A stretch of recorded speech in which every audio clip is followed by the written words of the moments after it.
Good morning, team. Wanted to work with you and create a video on how to find a vendor invoice when all I have is the ticket number, and specifically doing this for a warranty claim. So, in order for us to file a warranty claim, here's the ticket number here. It's got parts on it. We need to find vendor invoices to allow us to submit the claim for warranty with the manufacturer.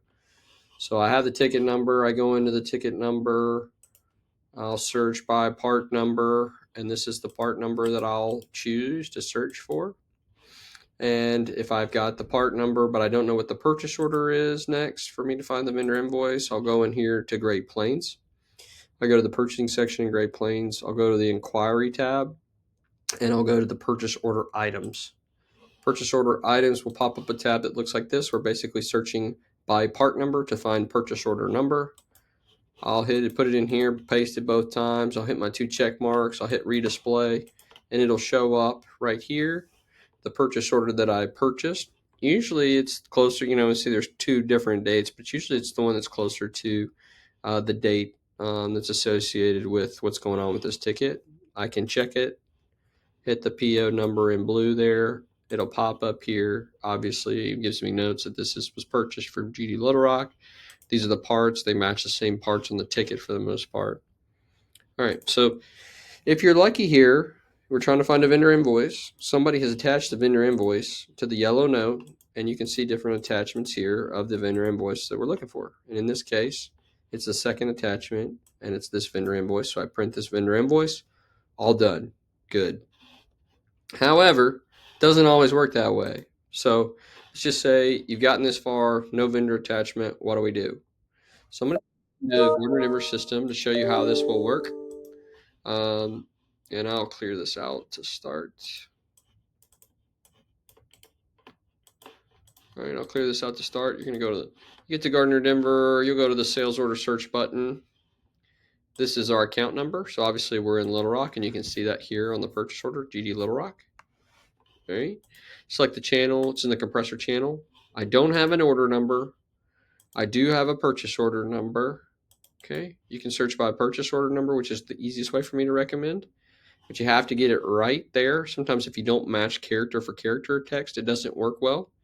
But this is how people enter their purchase order. Craig enters his purchase order, so I think I should have good success when I search it. Or you can search the date.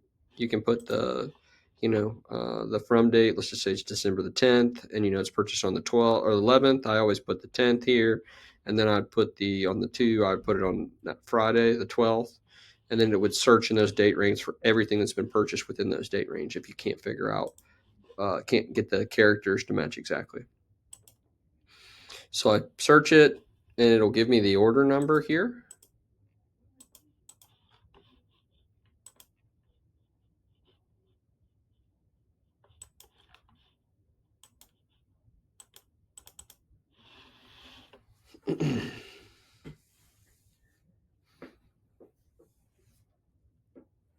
And while that's loading, if you don't have a vendor portal where you can search for vendor invoices, if it's not a Gardner Denver or something else, you can ask our accounts payable team for a copy of the vendor invoice associated with the purchase order, or you can reach out to the customer service agent for that manufacturer, and they can send you a copy of the vendor invoice. But vendor invoices are very important when we're filing warranty claims. Okay, so there is a copy of your sales order, and you're going to scroll down here to the bottom, the document flow, and you're going to be looking for invoices that are associated with, you're looking for invoices, the category. As you can see, little things you can download. So this is obviously the part number that we're looking for. I hit the little download button, and there may be multiple different invoices, so you might have to do the download button a couple of different times. As you can see, this one was on the 15th, this one was on the 28th, this one was on the 9th. So you might have to download it a couple of different times. And that is what your vendor invoice looks like. So now you found it, you can print that off.